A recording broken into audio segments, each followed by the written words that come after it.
Center with Local H for a sold-out show.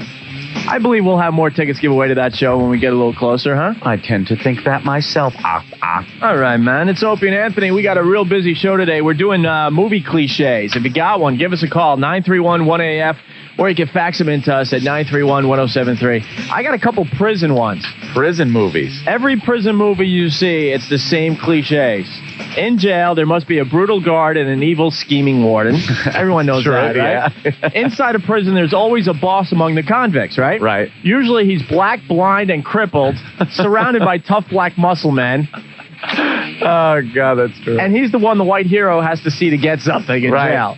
And one other observation about prison films. In a prison gym, when is someone about to be threatened? Every single time. Probably in the weight room. In the weight room, the guy's on his back, getting ready to do some... right. Yeah. Some bench presses. That's when he's threatened. That's when the bad guy takes the bar and shoves it down on his neck.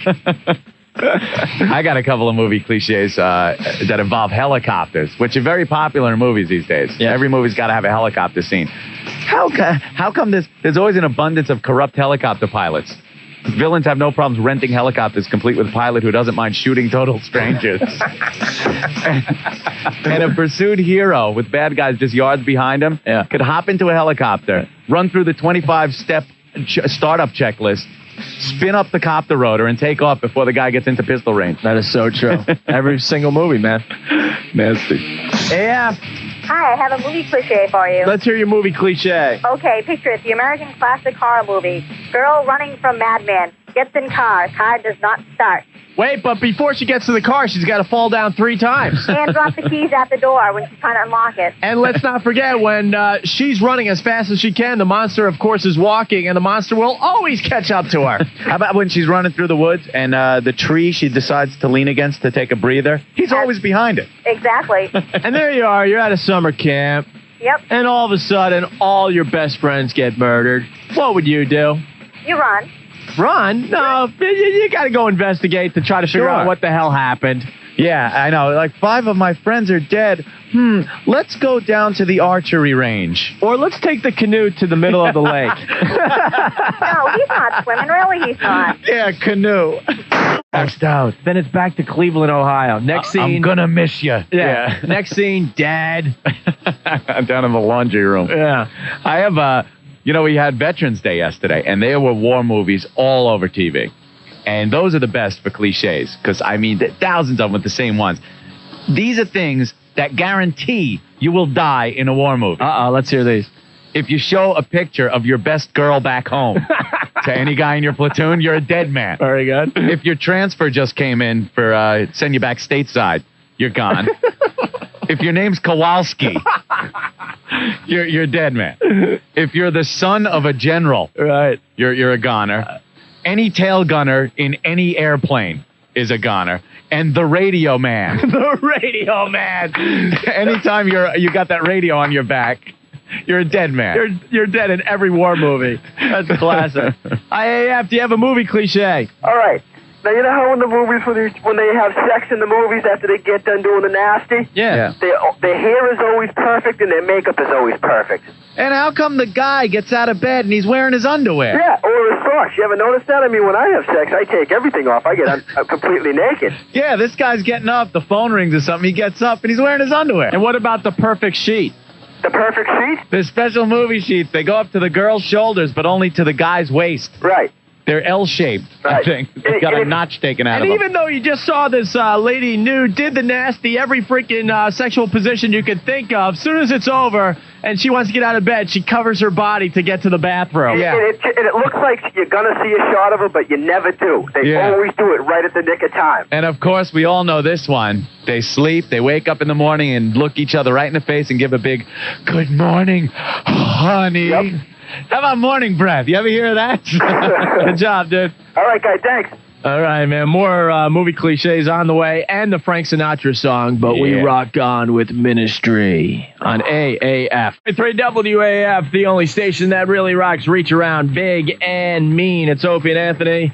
We are rocking today, man. This is fun. We cannot get to the phones fast enough today. We're doing movie cliches.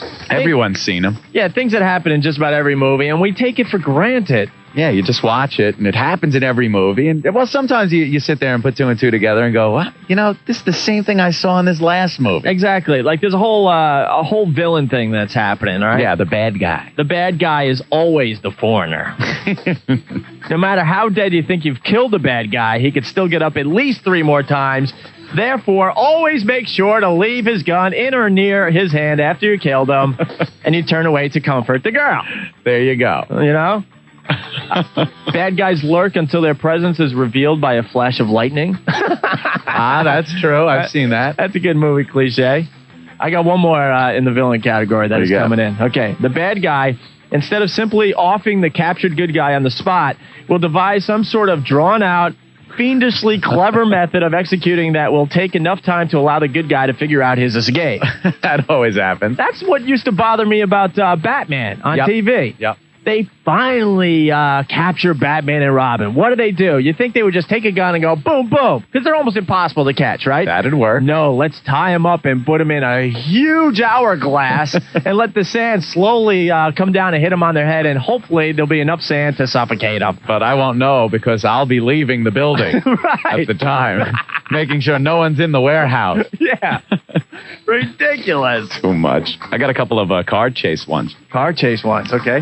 Well, pedestrians in Hollywood, I guess they have the world's best reactions because you don't have to worry about hitting them. Mr. Papadopoulos is quite used to having his fruit cart smashed, and through all his cursing, he always manages to get out of the way.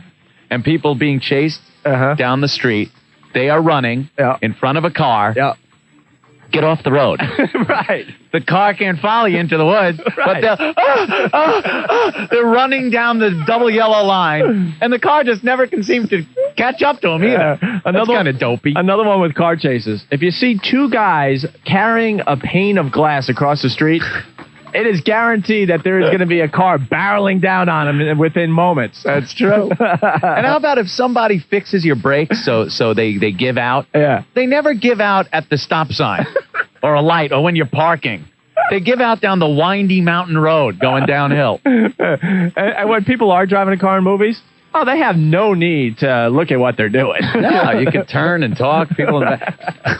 And if you're driving in a car and you're in the back seat, you have to remember to sit right in the middle. Right. Don't sit to either side. I don't know why they do that in movies, but they got to sit right in the middle. Oh, there's a million of them. If you got one, give us a call, 931-1AF. Everyone's been emailing about the Frank Sinatra song. Well, he's in bad shape. He might be dropping off. So we're preparing for his death by coming up with goofy, wacky little songs. Whether he's dead or not, damn it. So this is Anthony and his brother Joe. They came up with this ditty for old Blue Eyes. Check it out on AF. Start digging the dirt. Start grieving today. They're pulling a sheet over my face. The morgue, the morgue. This little cold room. My skin's turning gray. I've got a tag around my toe. The morgue, the morgue. Now soon they'll put me in a hole that's 6 feet deep. My blue eyes shut very tight in eternal sleep. I have passed away wearing my toupee. Put me where Dean and Sammy was. The morgue, the morgue. My singing is through, and my lips are blue. I've got a death certificate. The morgue, the morgue. And please pardon me, 'cause they're embalming me. Old Blue Eyes in the morgue, the morgue.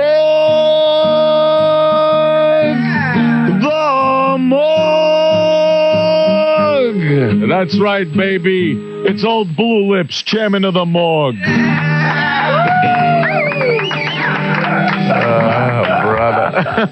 That is twisted, man. Temple of the Dog on AF. AF, the only station that really rocks. My God, does that song rock. Filter and Jurassitol. That's a great song to hear when you're stuck in traffic. Because then you just want to freaking kill somebody. Oh, yeah. It's Opie and Anthony. We're doing movie cliches on the program today. We cannot get to the phones or faxes fast enough. People really getting into this today. Yeah, I appreciate all the participation from our faithful listeners. It's making for a really fun show, man. Got some from Western movies, though. Western movies were full of cliches, things that just happen, and seems like in every single movie.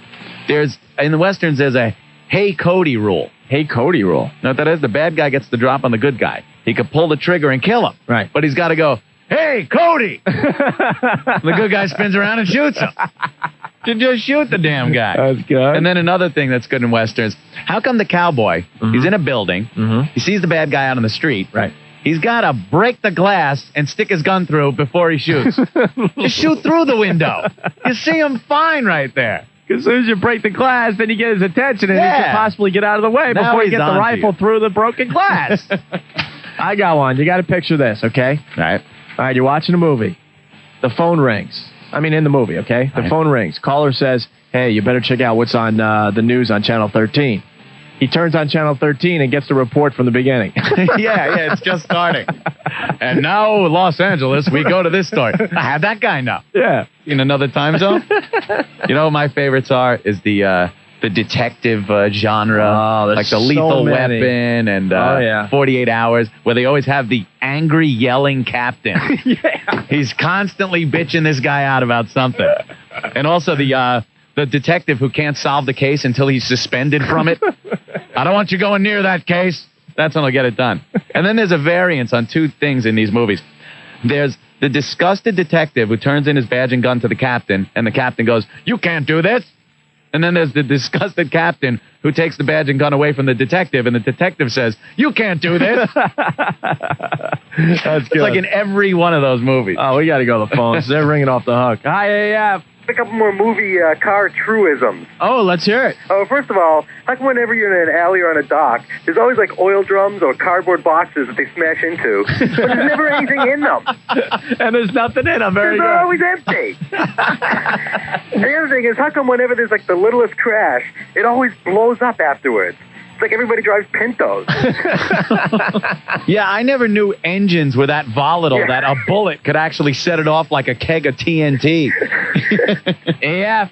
Hey, what's up, Opie and Anthony? What do you got? You notice how they always have the cars screeching the tires on the dirt? Yes. What's up with that? That's crazy. And then that used to happen in Dukes of Hazzard all the time. That's what I was going to just say to you. It would drive me nuts. The tires are squeaking and they're riding down a dirt road. That's it. Ass off the couch and go do something. Report. There's that day. Like you, ack.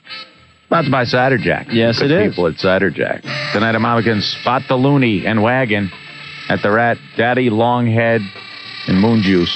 And at the Tam in Brookline, Nathan Thomas, Linda Sherrar, and Colleen Sexton. The Who's at the Centrum. Wait a minute. Now, is this another farewell tour? Well, I went to their farewell tour, I think it was 89. That was a good farewell tour. I saw two Who farewell tours already. I think it was 85 and 89. This ought to be a good farewell tour, but I bet the next one's going to be even better. They've been saying goodbye for 15 years! Hope I die before I get really, really, really, really old. And Ransom in the movie theater. Mel Gibson. You know what's coming out Friday? What's coming out Friday? The Mirror Has Two Faces. Oh, make me puke. Make me puke. That's going to be one of those girl drag your boyfriend to the movies movie. So all the guys can sit there in the movie theater, but with their arms crossed, looking at the other guys in the theater going, you got dragged into coming here too? This sucks. Man, there should be, like, when we have to bring our broads to, like, chick movies. Broads, yeah. It should just be a given that you just separate when you get into the movie theater. You go see Steven Seagal's movie, and you go see Barbara. Yeah, go see Barbara. And we'll meet after the movie. Yeah. I mean, you don't talk, when you're in your seats in a movie theater anyway, so what's the big difference? Especially during one of those movies. I'm just sick. Sit there and be bored. I am so sick of getting dragged into chick movies, man. The Bridges of Madison County. No. I've yet to still see that movie because I tried a couple of times. I really tried. I fell asleep. Yeah. I fell asleep. Get your red. All right, man. We rock on with Bush and Swallowed. This is how he sounds when he's not singing. Really, really mellow on AF. That really rocks. Corrosion of Conformity, Drowning in a Daydream. One of the bands playing the 3-day holiday rage. I hope you know about this by now because it's a really, really cool thing. We got 3 concerts, 3 nights, all at the Roxy. You can either go to all 3 shows if you like, or you can pick which show you want to go to. Yeah, you can go to 1, 2, or 3. I'll run down the lineup real fast. December 9th, Monday, it's Helmet and Kicking Harold at the Roxy. On Tuesday, it's Orange 9mm, the Beth Hart Band, and Darla Hood at the Roxy. And then Wednesday, it's Corrosion of Conformity playing with Another Society. Isn't that cool? It's all in one nice, easy, big, nice, good location. You don't need a map of Boston. You don't want to go carousing all over Boston, watching bands you've never even heard of. The hell is that? Merry Christmas. I have no idea what they're doing over there, but they're freaking clueless. Please. And tickets went on sale for these shows today.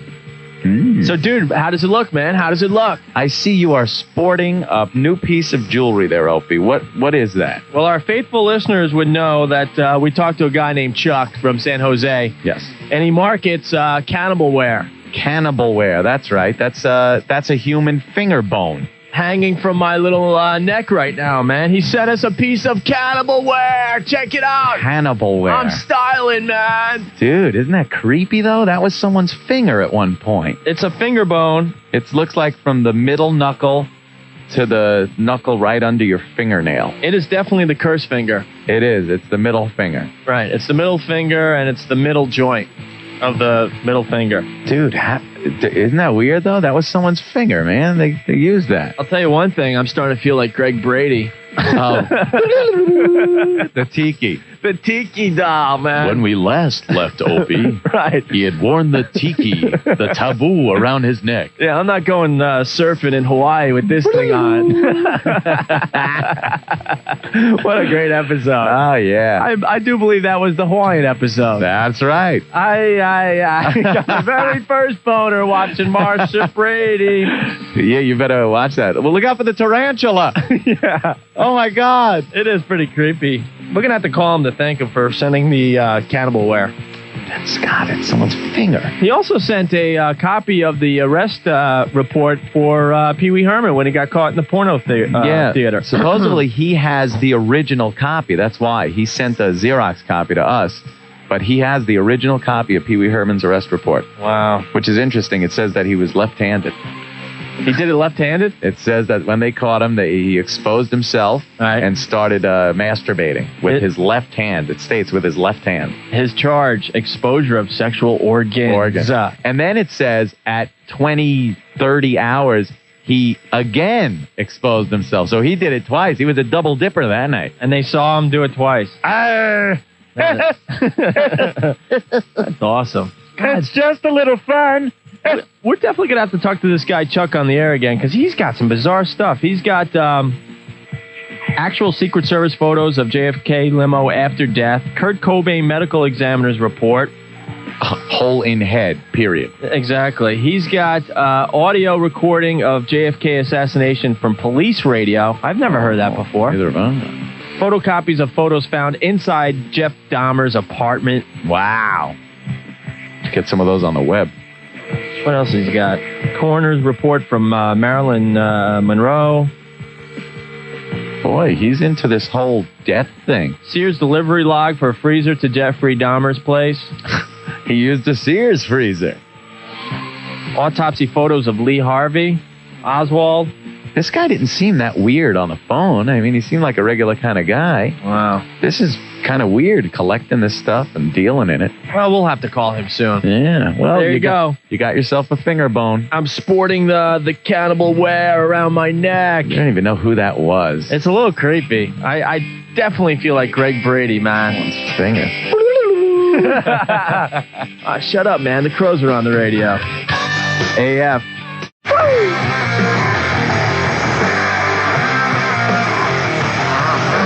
107.3 WAF, the only station that really rocks. Expanding Man, download I Will. Those guys are playing Thursday as WAF kicks off the Ski and Travel Show. Ooh. They'll be live Thursday night at the Ski and Travel Show at the Bayside Expo if you want to see Expanding Man. We're going to be there Saturday, you know. Broadcasting live, aren't we? That's right. 10 to 2 Saturday. Nice. Yes, to Rebop. What do you got there? It looks like you got a fax you might want to read on the air? No, well, we were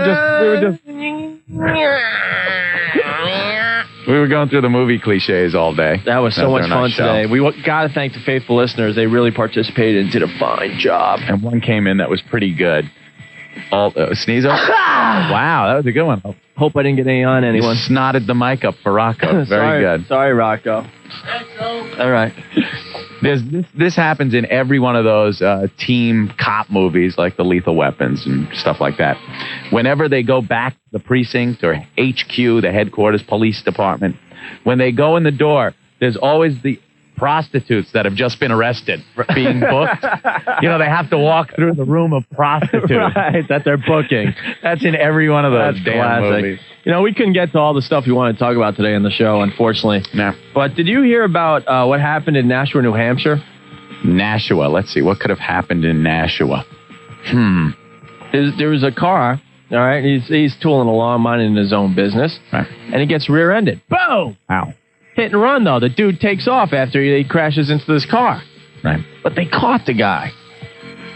Okay. The reason they caught the guy, the car that this douchebag hit, was so dirty that the imprint of the guy's license plate was on the car. All they had to do was look up the license plate number. They went to the guy's house, and sure enough, they had the paint of the car and everything. Got him hook, line, and sinker. So maybe it's good to have a dirty car. Don't wash your car. Can you imagine? Getting screwed like that. Wow. That is awesome. You'd think you got away with a crime, but the car you hit has is dirty, and your license plate is embedded in it. Isn't that amazing? God, it's fine police work. Yeah. Wumbo. Now, I found the license plate on this dirty car. Let me look at it. It's obviously Martin Sheen. No, Martin Landau. No, I change the stars every so often. I thought Martin Landau was always the bad guy in the Columbo series. Martin Landau. I got my eye out for him. And for everybody else. All right, we're outie, man. We're Dunsky, man. Yeah, we had fun. We earned our money today, man. Listen to you. The $5 an hour we get around here. Hey, Rocco's next, man. Rock on with Rock O. All right. Sounds good. 107.3 WAAF.